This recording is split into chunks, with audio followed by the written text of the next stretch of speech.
অনেককে জামিন করিয়েছি। মেঘনাথদার মতো ভদ্রলোককে হলদিয়া থানাতে পিসিতে নিয়ে সারা রাত্রি ধরে দাঁড় করিয়ে রাখতো, দুটোর সময় জিজ্ঞাসাবাদ করত আর দুটো কথা জিজ্ঞেস করত। শুভেন্দু অধিকারী 7,000 কোটি টাকা আছে, কোথায় আছে আপনি জানেন?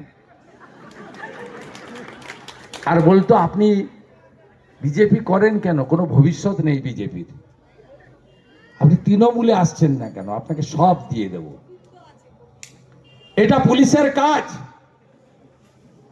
শ্যামল সাউ বলে আমাকে, তুলসী পূজার দিন এসেছিলাম, বলে আমাকে এই আইসি ডেকে বলছে আইপ্যাক এর সঙ্গে মিটিং করিয়ে দিয়েছে, বলছে তৃণমূলে যোগ দিতে হবে। বলছে আমি যোগ দিইনি, আমি বসেছি, যোগ দিইনি। এলাকার মানুষের সঙ্গে, হিন্দু সমাজের সঙ্গে বিশ্বাসঘাতকতা করব না।